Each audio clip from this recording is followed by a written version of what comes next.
بسم اللہ الرحمن الرحیم نحمدہ ونصلی ونسلم علی رسولہ الکریم اما بعد۔ انسان کے چار بڑے بڑے دشمن ہیں جو اس انسان کے نیک اعمال کی راہ میں رکاوٹ بنتے ہیں۔ بزرگ فرماتے ہیں کہ جو لفظ ہے دشمن، یہ بڑا سوچ سمجھ کے لفظ بنایا گیا ہے۔ دشمن میں چار لفظ ہیں، چار حرف ہیں، دال، شین، میم اور نون۔ دشمن کے چار حرف میں سے ہر حرف ایک دشمن کی نشاندہی کرتا ہے، گویا دشمن کا لفظ ہی بتاتا ہے کہ دشمن کون کون سے ہیں۔ اگر ہم اس پہ غور کریں، سمجھیں تو بہت ساری بات ہمیں سمجھ آ جائے گی۔ سب سے پہلا لفظ ہے دال۔ سب سے پہلا لفظ دال ہے۔ دال سے دنیا، یعنی دنیا کی رنگ رنگینیاں، یہ انسان کے لیے نیک اعمال کی راہ میں بہت بڑی دشمن ہے، رکاوٹ ہے۔ ہمارے پیارے آقا جناب رسول انور صلی اللہ علیہ وسلم نے فرمایا کہ ان دنیا حلوۃ حاضرۃ، دنیا بڑی میٹھی اور سرسبز چیز ہے۔ صاف ظاہر ہے کہ میٹھی چیز کھانے کو دل کرتا ہے اور سرسبز منظر دیکھے تو انسان کا جی نہیں بھرتا۔ اسی طرح دنیا سے بھی دل نہیں بھرتا، جتنی اللہ دے دے وہ کم لگتی ہے، زیادہ کی تمنا رہتی ہے۔ اسی لیے فرمایا کہ لا یملأ جوف ابن آدم الا التراب، انسان کا پیٹ مال سے نہیں بھرتا بلکہ اس کو قبر کی مٹی ہی بھرے گی۔ حدیث میں آتا ہے جس کا مفہوم یہ ہے کہ ایک جنگل، ایک وادی سونے کی اس کو دے دی جائے تو انسان تمنا کرتا ہے کہ ایک اور جنگل، ایک اور وادی مل جائے۔ دنیا کا سب سے بڑا مسئلہ لمبی امیدیں ہیں۔ انسان کہتا ہے یہ فیکٹری لگانے میں مصروف ہوں، جب لگ جائے گی پھر مسجد آؤں گا۔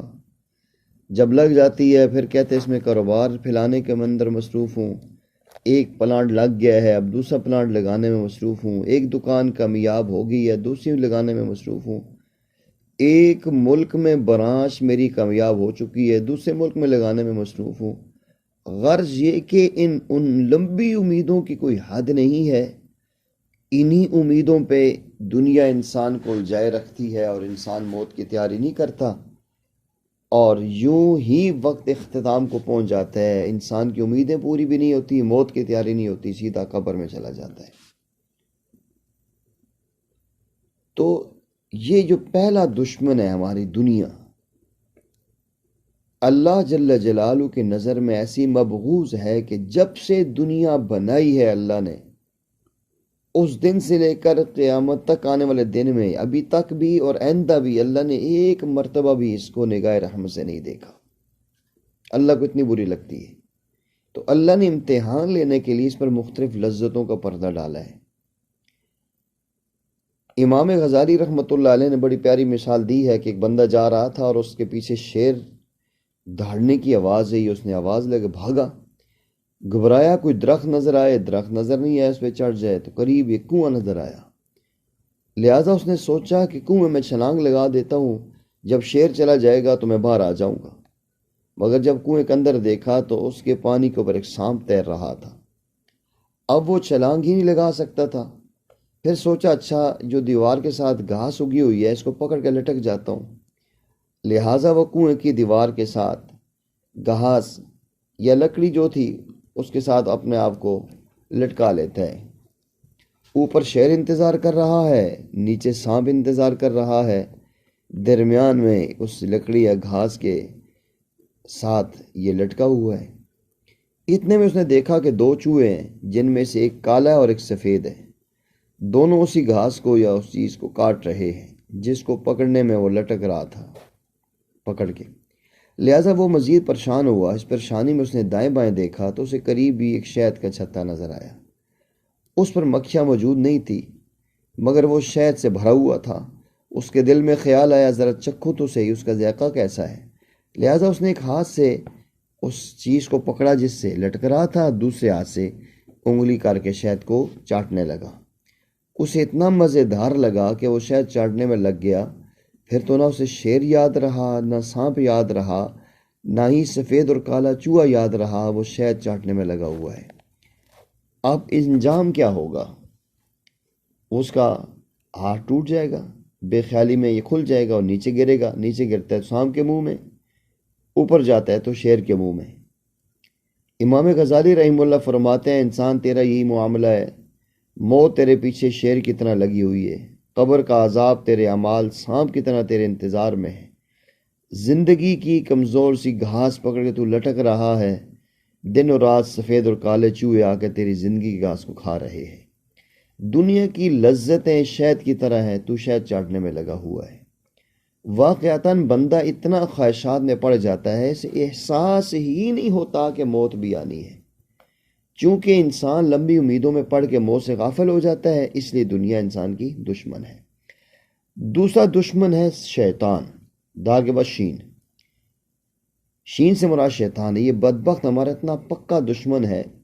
اللہ کریم فرماتے ان شیطان لکم عدو فاتخذوہ عدوا، جانو یہ شیطان تمہارا کھلا دشمن، تم بھی اس کو دشمن سمجھو۔ اور یہ ایسا دشمن ہے کہ جو نظر بھی نہیں آتا۔ اور یہ شیطان کیا کرتا ہے؟ مختلف دھوکوں سے انسان کو ورگلاتا ہے، بد نظری سے، گناہوں سے، راستے میں بیٹھتا ہے اور انسان کو ورگلاتا ہے۔ اللہ جل جلالہ نے جب اس کو جنت سے نکالا تو اس نے یہ کہا تھا کہ وَلَا تَجِدُ أَكْثَرَهُمْ شَاكِرِينَ، اللہ میں ان کو گمراہ کروں گا، لَأَقْعُدَنَّ لَهُمْ صِرَاطَكَ الْمُسْتَقِيمَ، میں ان کے سامنے سیدھے راستے میں بیٹھ جاؤں گا، میں ان کے دائیں بائیں آگے پیچھے حاجے سے گمراہ کروں گا، بہکاؤں گا، لیکن آپ ان میں سے اکثر کو شکر گزار نہیں پائیں گے۔ اللہ جل جلالہ نے فرمایا ان عبادی لیس لک علیہم سلطان، بے شک جو میرے بندے ہیں ان پر تیرا کوئی زور نہیں چلے گا۔ تو اللہ تعالیٰ اپنے پسندیدہ بندوں کو شیطان کے ہتھکنڈوں سے بچا لیتے ہیں، شرط یہ کہ انسان اللہ کی طرف رجوع و انابت کرنے والا ہو۔ جب انسان اللہ کو چھوڑتا ہے اور غفلت میں جاتا ہے تو اللہ فرماتے ہیں وَقَيَّضْنَا لَهُمْ قُرَنَاءَ فَزَيَّنُوا لَهُم مَا بَيْنَ أَيْدِيهِمْ وَخَلْفَهُمْ، ہم نے دنیا میں ان پر کچھ ایسے لوگ مسلط کر دیتے ہیں جنہوں نے ان کے آگے اور پیچھے کے سارے کاموں کو خوشنما بنا دیا۔ تو لہٰذا شیطان سے انسان کو کبھی مطمئن نہیں ہونا چاہیے، یہ انسان کو آخری وقت تک کی کوشش کرتا ہے گمراہ کر لے۔ تیسرا انسان کا دشمن ہے مخلوق۔ مخلوق سے مراد نفسانی محبتیں ہیں، کبھی ادھر پھنس گئے کبھی ادھر، یہ ساری محبتیں انسان کو اللہ سے دور کرتی ہیں۔ یاد رکھیں، ایک بات ذہن میں رکھیں، جو شخص ناجائز تعلقات میں گرفتار ہوتا ہے اس پر جھوٹ کا دروازہ کھل جاتا ہے، وہ ایک جھوٹ بولتا ہے، پھر جھوٹ کو بچنے کے لیے دوسرا بولتا ہے، یہاں تک کہ وہ جھوٹ ہی اس کی عادت بن جاتی ہے۔ تو انسان جب نفسانی خواہشات میں جاتا ہے، گناہوں کی دلدل میں جاتا ہے، آنکھوں کی حفاظت نہیں کرتا، تو یہ ناجائز تعلقات اور بد نظری کبھی کبھی اس کے ایمان کے ضائع ہونے کا سبب بن جاتی ہے۔ چوتھا انسان کا دشمن ہے نفس۔ یہ جو ہمارا نفس ہے یہ بدبخت ہمارا اپنا ہے مگر پھر بھی ہم سے دشمنی کرتا ہے۔ بایزید بسطامی رحمہ اللہ فرماتے تھے کہ مجھے خواب میں اللہ رب العزت کا دیدار ہوا، میں نے پوچھا کہ اللہ کریم میں آپ تک آنا چاہتا ہوں، کیسے آؤں؟ فرمایا اترک نفسک وتعال الی، تو اپنے نفس کو چھوڑ دے اور میری طرف آ جا۔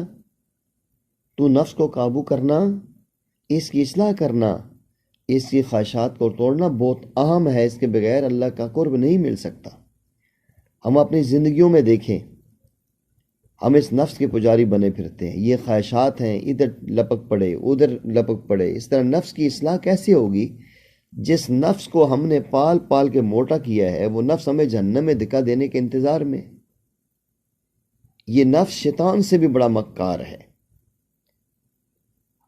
اللہ تعالیٰ نے قرآن مجید میں شیطان کے مکر کے بارے میں فرمایا ان کید الشیطان کان ضعیفا، یاد رکھو شیطان کی چالیں در حقیقت کمزور ہیں، لیکن انسان کے نفس کا جہاں تذکرہ آیا ہے تو اللہ فرماتے ہیں ان کیدکن عظیم، واقعی تم عورتوں کی مکاری بہت سخت ہے۔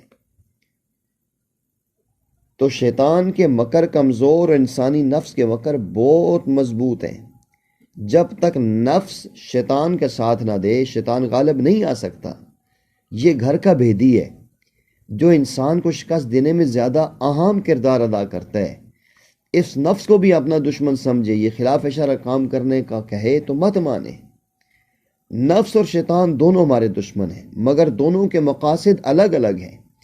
نفس کا مقصد لذت پانا ہے، چاہے جائز لذت ہو یا ناجائز ہو، بس لذت چاہیے، اور اس کا مقصود لذتوں سے لطف اندوز ہونا ہوتا ہے۔ شیطان کا مقصود یہ نہیں ہے، وہ انسان کو اس لیے لذتوں میں ڈالتا ہے کہ اس کو ایمان سے محروم کرنا ہے۔ اس کا ذہن ہمیشہ ادھر ہے کہ ایمان سے ہی محرومی انسان کی، یہی شیطان کی کامیابی ہے۔ تو یہی وجہ اگر انسان شیطان کی بات نہ مانے تو وہ ایک خیال کے بعد دوسرا خیال دل میں ڈالتا ہے۔ ہمارے مشائخ فرماتے ہیں وساوس شیطان کی طرف سے بھی ہوتے ہیں اور نفس کی طرف سے بھی ہوتے ہیں، دونوں میں فرق کرنا بڑا آسان ہے۔ وہ اس طرح کا دل میں گناہ کا خیال آئے اور آپ اس کا دفاع کریں کہ مجھے ایک کام نہیں کرنا چاہیے، تو آپ دیکھیں گے کہ تھوڑی دیر کے بعد دوسرے گناہ کا خیال آئے گا، اگر وہ نہیں کرنا یہ کر لو۔ اس سے بھی اگر آپ بچ جائیں گے، اللہ تعالیٰ بچا لیں گے، ایک تیسرا خیال آئے گا، اس کے بعد ایک اور خیال آئے گا۔ تو اس کا مطلب ہے کہ شیطان انسان کے ذہن میں خیال ڈال رہا ہے، تو یہ شیطانی وسوسہ ہے، شیطان کی چال ہے۔ اور جب کہ نفس کی عادت یہ ہے کہ جب بندے کے دل میں گناہ کا خیال ڈالتا ہے تو اس پر ڈٹ جاتا ہے۔ انسان اگر اس کا دفاع کرے بھی صحیح، پھر اس کا مطالبہ کرتا ہے۔ اس کی مثال ضدی بچے کی طرح ہے، اس کو وہی چیز لے کر رہنا ہے، چاہے وہ مرضی ہو جائے، ملے یا نہ ملے، بس وہ لینا ہی لینا ہے۔ لہٰذا جب کسی گناہ پر طبیعت اصرار کرے تو سمجھ لینا چاہیے کہ نفس کی طرف سے آ رہا ہے۔ بہرحال ان چاروں چیزوں سے اگر ہم آزادی چاہتے ہیں تو آزادی ہمیں ملے گی اللہ اور اس کے رسول کی اطاعت سے۔ دیکھیں، اگر ایک پرندہ ہے، اس کے پاؤں میں 4 دھاگے باندھ دیں تو کیسے اڑے گا؟ تو یہ 4 وہ دشمن ہیں، دنیا ہے، شیطان ہے، مخلوق ہے، نفس ہے۔ اگر ہم منزل مقصود تک جانا چاہتے ہیں تو ایک ہی طریقہ ہے کہ ہم انابت اللہ کریں، ان دشمنوں کو اپنا دشمن سمجھیں۔ اس لیے یہ پکی بات ہے، بقدر المجاہدتی تکون بعد مشاہدۃ، جتنا مجاہدہ ہوگا، جتنی مشقت کریں گے، اتنا ہی زیادہ آگے جا کے مشاہدہ ہوگا۔ اس کی مثال ہمارے حضرت جی یوں دیتے ہیں، کسی عمارت کے بڑے بڑے ستون بن رہے ہوں تو ان کے دیکھتے ہی آپ کو اندازہ ہو جاتا ہے کہ یہ عمارت بہت اونچی ہوگی، یعنی ابتدا سے انتہا کا پتہ چلتا ہے۔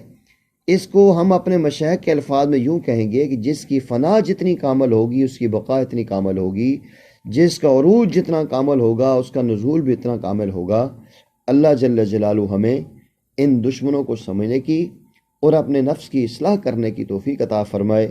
وما علینا الا البلاغ المبین۔